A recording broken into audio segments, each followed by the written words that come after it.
Look, I know, I don't want to talk about tariffs either. I'm sick of hearing about it as well, but we've got to talk about it in the context of storage. Why is that? Well, there's a lot of you out there that have been holding out for 2025 to purchase brand new storage systems or to upgrade your existing storage system. And I think it would be fair to say that the climate right now in terms of how much you are going to pay has suddenly got a bit crazy town banana pants, and there's a lot of reason for that, some of which you may not even be aware of when it comes to a lot of these NAS brands. So let's talk about it. But before we go any further, number one, this ain't no political video. I don't do political videos. Secondly, this is about a lot of questions that have been sent via the support section at NAS Compares and in the comments.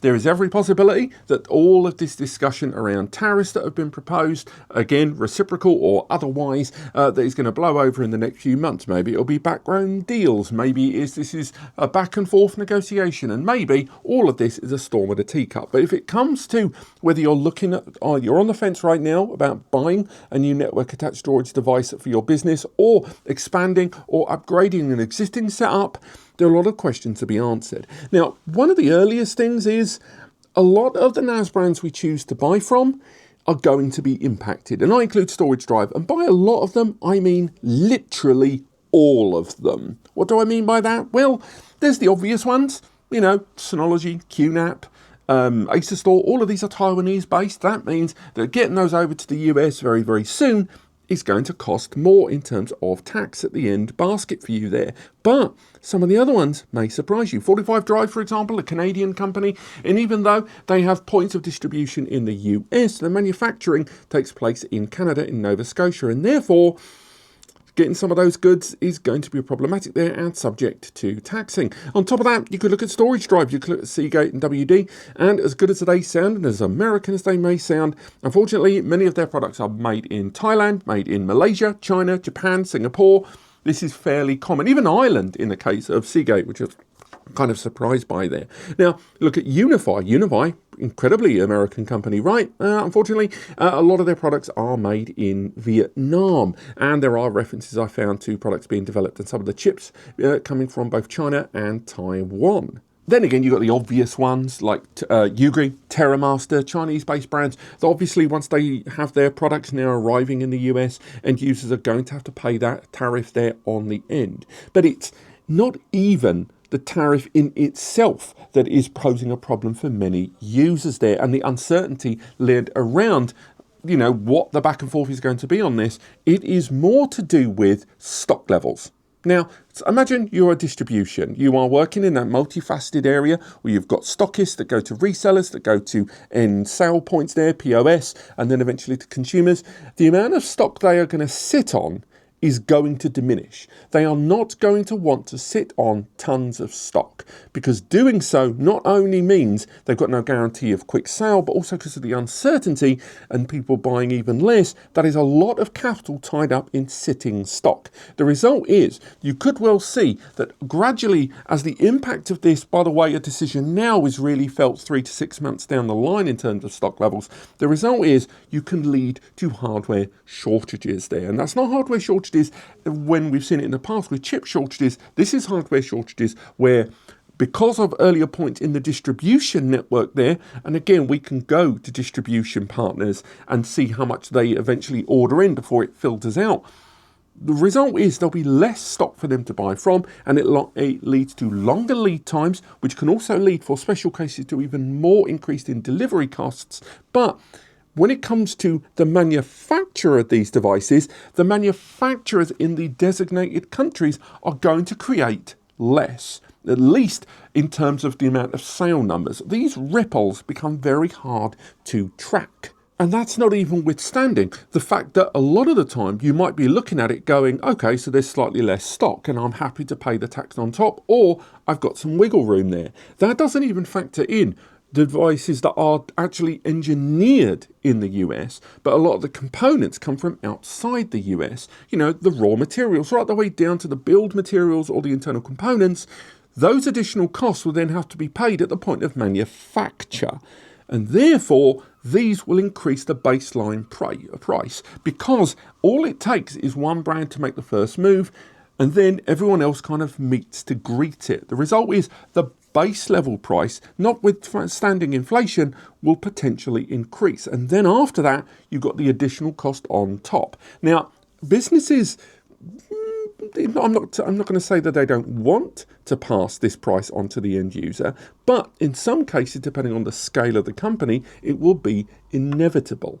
Now, I know I'm being super negative. I'm talking about price increases. I'm talking about low stock levels. I'm talking about stockists taking a very harsh look at redistribution of product within the supply chain there. I am very much a hope for the best, prepare for the worst kind of guy.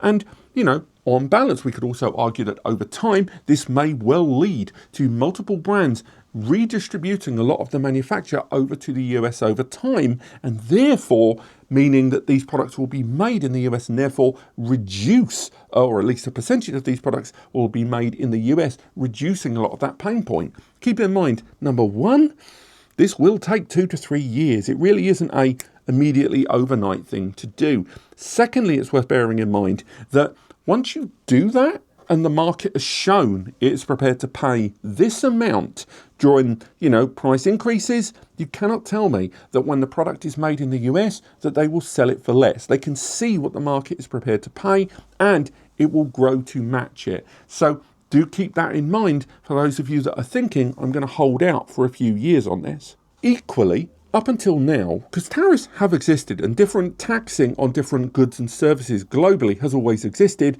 many brands have used redistribution points. There's 2 great examples. If you're based in the US, a lot of companies use redistribution points in Singapore and another one in Thailand to pass goods around the world, circumnavigating some tax levies. On top of that, in Europe, a great one is when they use the Netherlands. There are lots of redistribution centres in the Netherlands, which are then used to redistribute across Europe, which just soften the impact a lot of these tax barriers that can happen to goods and services by brands and both end users alike, hence why you can buy very, very cheap goods on certain websites like AliExpress without paying tax in a way that you might have via other means. However, given the large number of regions that have been impacted by this change in position with regards to taxing imports and exports, lots of these loopholes are going to close pretty bloody quickly. Which brings us right the way back to the whole point of this video. If you need a storage solution, is it better to buy it now or hold out and wait? Now, there is no clear-cut answer. Everyone's situation is going to be very, very different. And if you're based in the US, I would say if you think you're going to need a solution within the next 3 to maybe even 6 months, I would buy it now.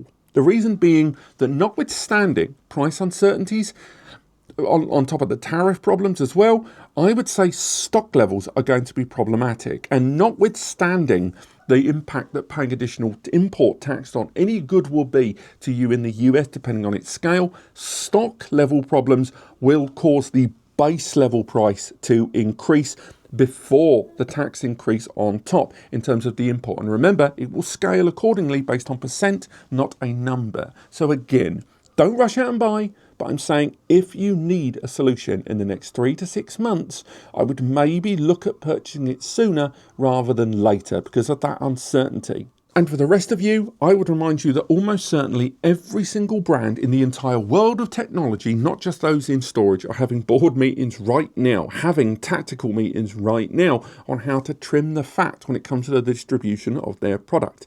Moving operations to a whole new country, setting up a new location in the US for manufacture, not only takes time, but they would need to analyse, 1, whether it's worth their while doing so, and 2, whether this is just going to blow over anyway. So expect those brands to spend a lot of time, frankly, doing nothing because they can't act on uncertain information. And that's the problem when it comes to those stock levels. So again, if you think you need a solution in the next 3 to 6 months for definitely your business, but maybe your private use, maybe think about buying it now. If you have a solution that's working for you, I would rely on that perhaps, and as long as you've got your backups in order, I wouldn't be in a big rush to upgrade yet. It's definitely going to lead to some real uncertain times in terms of stocks, and maybe we're going to return to this subject in 6 months in a video called I Was Utterly Wrong, and I look forward to making that, but hopefully I will. But if I don't have to make that video, maybe keep an eye on stock levels more than anything, more so than price. But let me know what you guys think in the comments. As I say, this is not a political video. I am here in the UK talking about distribution in the US, and I'm sure you have got perspectives there in the US. Let's talk about it in the comments. Thank you so much for watching, and I'll see you next time.